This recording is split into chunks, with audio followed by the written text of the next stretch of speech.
Program does not necessarily reflect the opinions and viewpoints of the staff and management of this station. Welcome to the wonderful world of seniors, the best of all worlds. You now have the time, resources, and ability to enjoy what you have worked for all your life. So let's explore the many possibilities available to seniors on Senior World Radio. Senior World Radio is your source for senior citizens-related topics, information, and entertainment. Now, here is your host of Senior World Radio, Glenn Howard. Several years ago, I was working part-time doing pest control work while attending college in a small school here in Oklahoma City.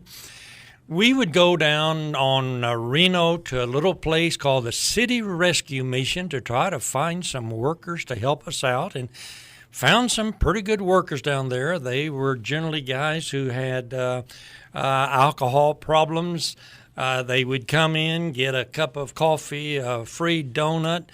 We'd take them out and work them, pay them, usually try to hold, provide a place for them to live, pay their board and room, give them some money. But after about 3 or 4 months, they probably would want to have the balance of their money and go out and visit Grandma in California or something, and we knew what was going on. So this was my introduction to an impression of a place called the City Rescue Mission.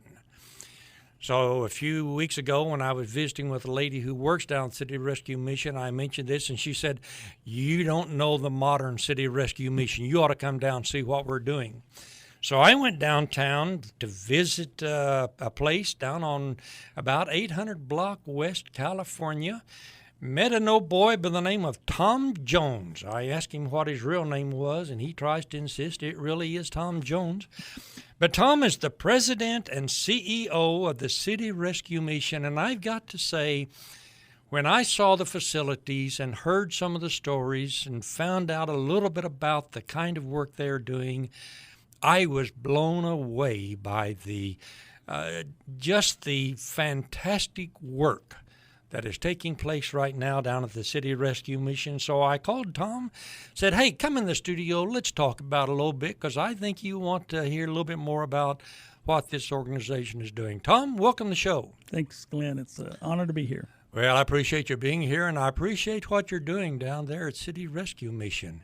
That is a fantastic facility. How in the world did you get from that little storefront down on Reno up to that fabulous place you got there it's California, isn't it? West California? West California, 800 West California, okay, which is right at the intersection about Reno and Classen in that vicinity, where the old I-40 bridge used to. People didn't even know we were there because we were kind of tucked underneath that I-40 bridge. But the Lord really blessed us. Back in like 1995, they began a capital campaign to try to relocate.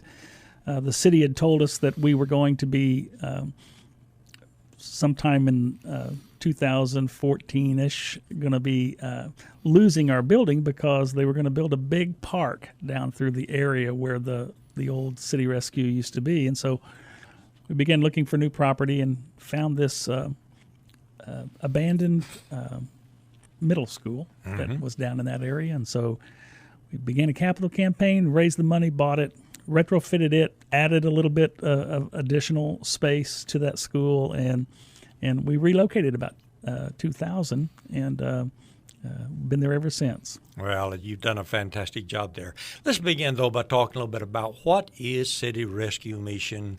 How did it get started? What's its mission? Who owns it? Just tell us a little bit about it. Sure. City Rescue Mission is the state of Oklahoma's largest homeless shelter. We started back in 1965. There was a group of businessmen down in what is now the Bricktown area, and they kept noticing these guys out around the railroad tracks digging through trash, and they thought, you know what, as a community of believers, we need to help them out. So they started a soup kitchen, basically, is what it was, where they'd just come by and eat lunch. And come to find out, many of those guys didn't have any place to live, and so they brought some bunk beds in there, a few at a time, and the old saying is, you build it, they will come. So I guess word got out that there was a place that had started up that was helping people with a hand up, and helping them get up on their feet. And so as it began to grow, they moved on up into the on Reno, like the location you were talking about, and they stayed there for several years, and then eventually we moved to where we are now. But we're the state's largest homeless shelter. We have 640 beds, and it stays pretty full. But I came on board as the president. I'm in my 8th year, and we really brought a focus on recovery, because many of these guys out on the streets were having issues with substance abuse and such. And so the board was looking for somebody that had not only ministry background but also recovery background. And so we came on board and implemented what we call the Bridge to Life program. And we've seen a tremendous success with that, with lives being transformed by the Lord, and them getting on their feet and moving out successfully and getting their life back together. Tom, we've been talking about particularly guys homeless, down on their luck, the type of guys that many of them are familiar with. When I was down there visiting with you, though, what I discovered is you've got a lot of ladies. I had not really thought of the homelessness in regard to women, children. Looked to me like that the mission of it has been, some of us look at a poor old boy standing on the street corner who's destroyed his life with alcohol and drugs, and we say that's too bad, but, we feel like to some extent he's sleeping in the bed he's made, type thing. And so while you wish it wasn't that way, your sympathy doesn't quite reach the level it does. So when I got down there and saw the people you're working with and the kind of mission I saw, man, it really tugged at my heartstrings. I realized you've got something going on down there, this median group of people who do not deserve what they are getting. Talk about that a little bit. We work with women, families, single women, single men, and women with children. The face of homelessness is changing, and it's happening nationally. We've had over a 400% increase in the last 12 months of just young women with children. And we are literally at capacity where the rooms that we have available for a woman with children, which is separate from the dorm areas where everyone else lives, because we want those children protected. And we're at capacity. We're literally having families come in and have no place to put them, so they literally sleep on the floor inside the building just so that they don't freeze to death outside. We're in process of opening a new men's center right there on our campus, so that we can expand the space to accommodate the women with children. It is an amazing phenomenon that's taking place in our nation, that so many women are finding themselves facing the reality that they don't have the capacity to make enough money to live. And, a lot of people think that homeless people have no money. The problem isn't that they have no money. They just don't have the education or the skills to get a job that pays them enough to pay for rent, utilities, food, insurance, car insurance. And so they find themselves homeless. And, who are these women? When you actually sit down and begin to talk with them, these are women who had great vision, great plans for their life. They married in many instances. They had children. The family, as you know, in our nation is the fiber is falling apart in so many ways. And so these women find themselves, the husband, 3 or 4 children later, they're going, this is hard, I'm out of here. And they just walk out and leave these women, these normal women that literally sacrificed their dreams for the family. Now they find themselves with a woman who doesn't have the education or skills to get a living wage job. Now she has the burden of daycare for several children, and it becomes so overwhelming to them that they're so scared and frightened, and they come to the mission and they think it's that it's just the most horrible thing they've ever experienced, until they get there and realize that our primary focus at City Rescue is working with each individual to help them end their homelessness. And so as those women come in there and we realize that, maybe they need to get their GED or whatever, But we're not even leaving it there. We're saying what type of job would you do if you could do it and enjoy it, and we'll help you get that training. We'll help you get that job. So when you leave here, you will be empowered to be able to live, pay your bills, and provide for your children without having to be dependent upon the government, without having to be dependent upon finding another man to take care of you. And when they see that there's somebody in town that's willing to walk this treacherous road with them and give them support and encouragement and help them with their kids, they come alive. It's so exciting to see the life come back into them, and they begin to dream again and begin to believe in themselves again, and then to see them graduate and move forward and get their own house or apartment and move on, and the kids are happy and excited.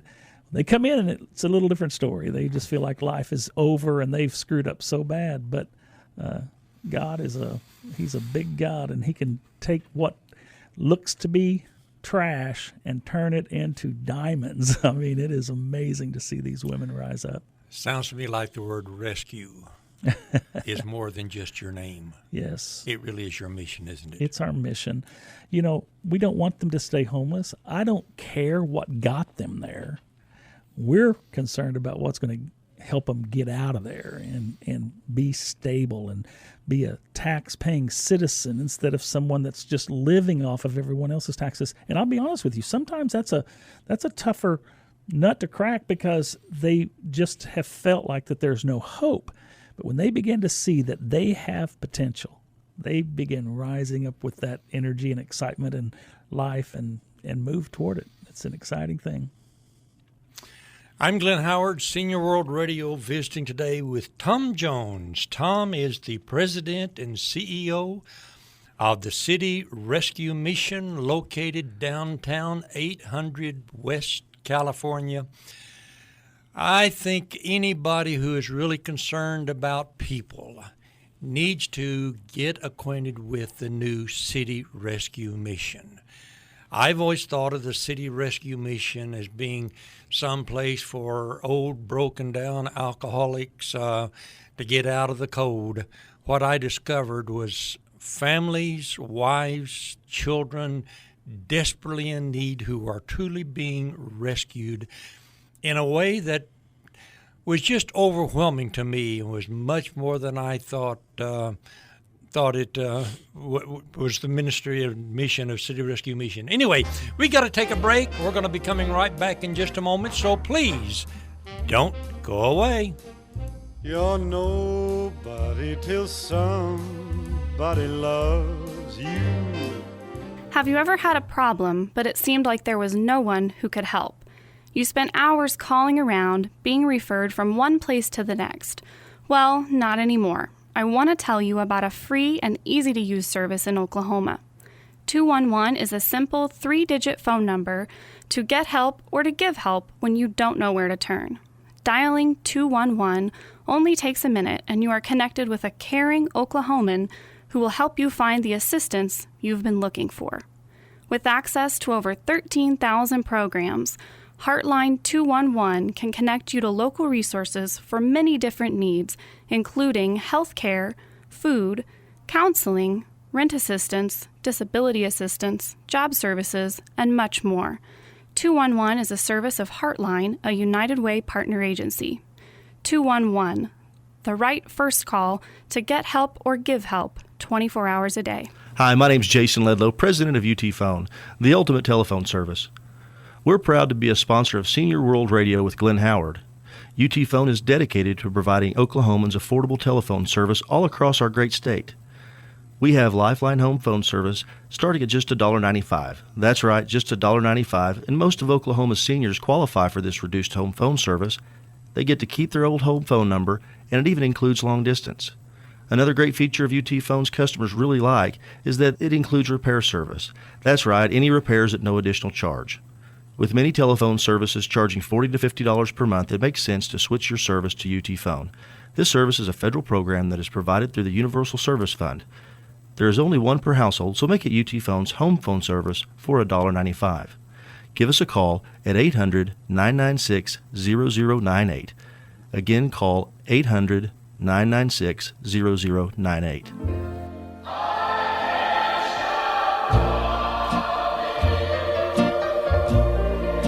I've made up my mind. Welcome back to Senior World Radio. I'm Glenn Howard. Today, Tom Jones, President and CEO of the City Rescue Mission, is sitting here in the studio with me. I went down to visit him the other day, and my impression, of course, of City Rescue Mission is one of these places that provides a cup of coffee and a donut for a poor, old, broken-down, homeless alcoholic.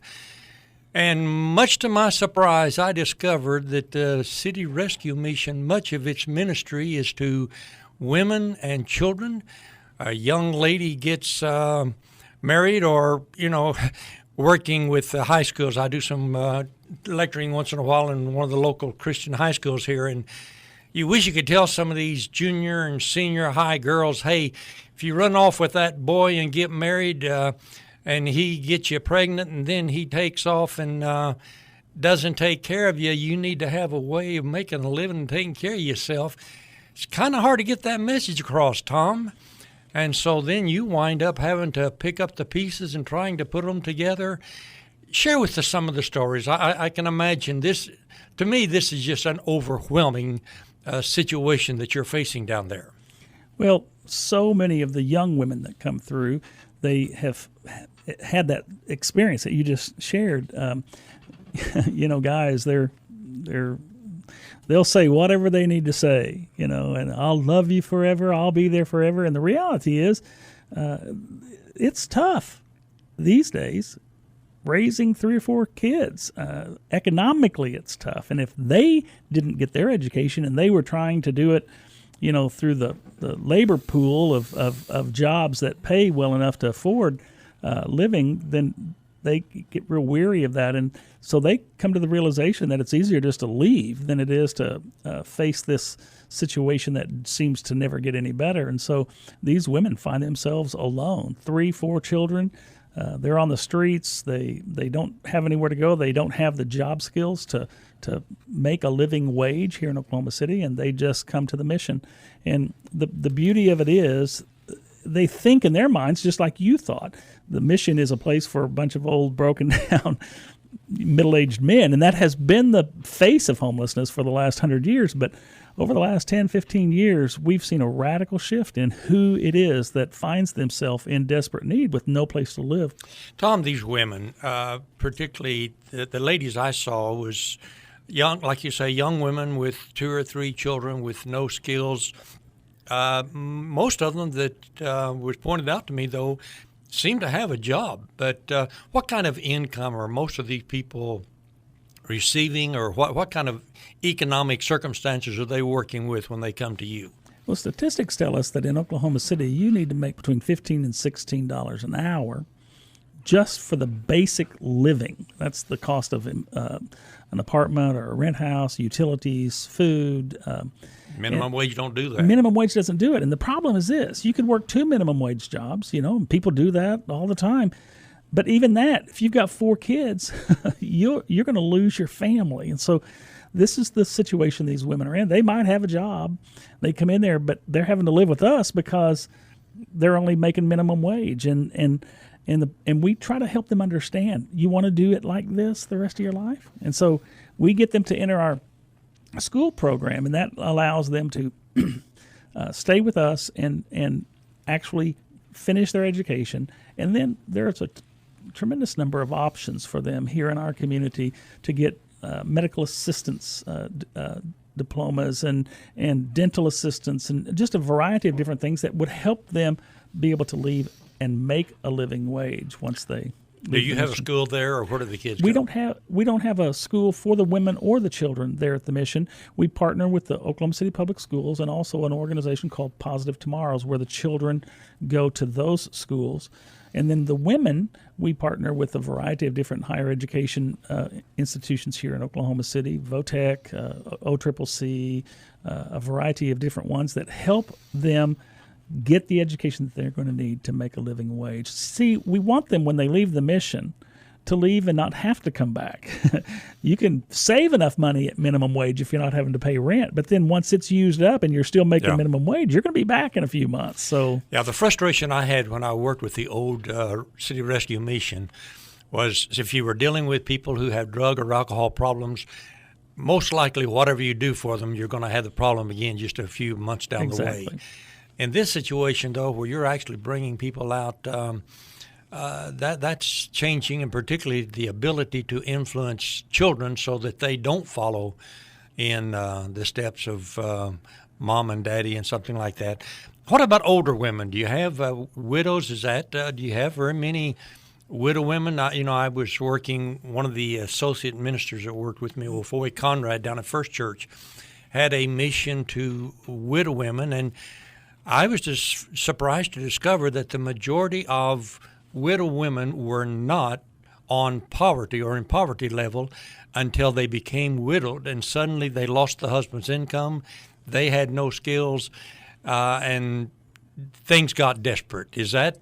That's what we're seeing, Glenn, with the boomers, baby boomers, reaching at retirement age. Statistics tell us that over the next 15, 16 years, 10,000 boomers a day will be turning 65.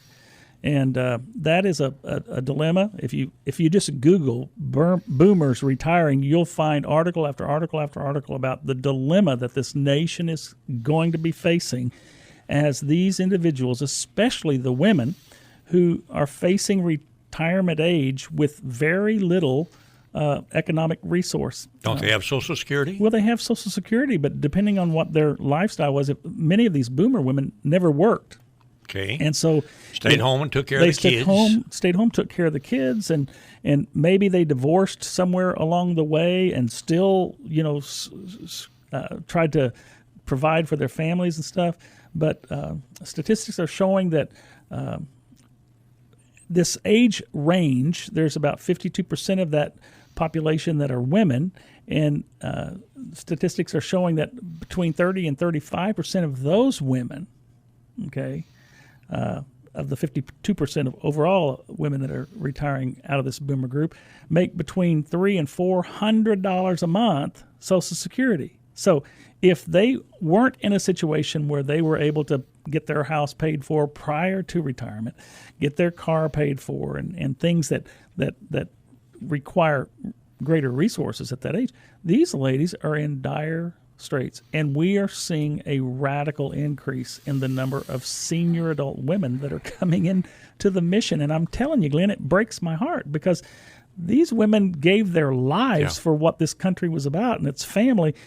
And now all of a sudden they're facing challenges that they never dreamed were going to happen. And if I calculated those statistics, about 1 out of 4 women retiring are making roughly $300 a month on Social Security. Is that what you're telling me? That's what I'm telling you. And it's a sad thing that we've come to the point where when they're reaching that age and the homeless shelter's their only option.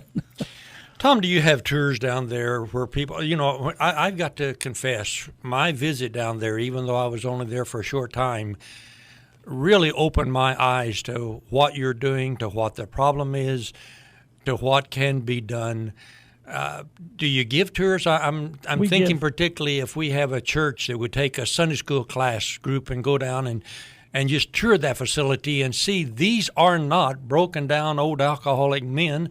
These are young women, women of various ages with children who, through really no fault of their own, find themselves in very critical conditions. And, somehow I'd like to get more people involved and knowledgeable about what you're doing.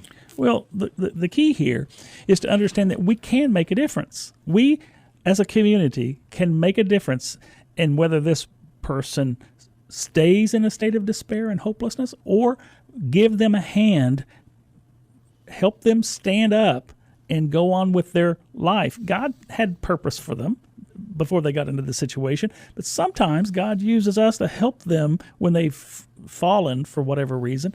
And I believe that the church community can do so much. And yes, we give tours daily.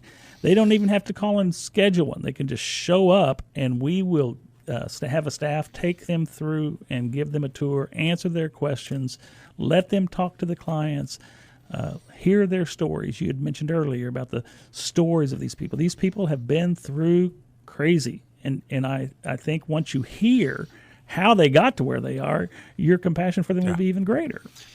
Yeah, I'm seeing people who, we've used the term fallen, who are really not fallen. They've been abandoned. It's true. In many cases, abandoned by a husband, maybe through no fault of his own. Sure. Deceased, illness, any kind of situation happens. We really feel like we've got such a wonderful security net that's going to take care of everybody. And the fact is, boy, there's a lot of people falling through those cracks. They are. You're located where? 800 West California. 800 West California. What's the telephone number down there, Tom? The phone number is 232-2709. 232-2709. Listen, if you're in a Sunday school class or have a small group, write this number down. Give Tom or someone down there a phone call. 232-2709. Say, hey, I heard about your program on the radio. We'd like to come down and do a tour. Go down, look it over. You're not going to have any appeals made to you. They're not going to start begging you, stick you on any mailing list. But they are going to introduce you to some people who, through no fault of their own, are facing very difficult circumstances, and you can really make a difference. So I really encourage you to go down and get acquainted with him. Tom, the only disappointment I've got right now is the clock's running out. We got to call this show to an end, but man, it has been so great having you come in. I appreciate your making people aware of the City Rescue Mission, the work that's going on. I want to say personally, I appreciate it. Thank you so much for what you're doing.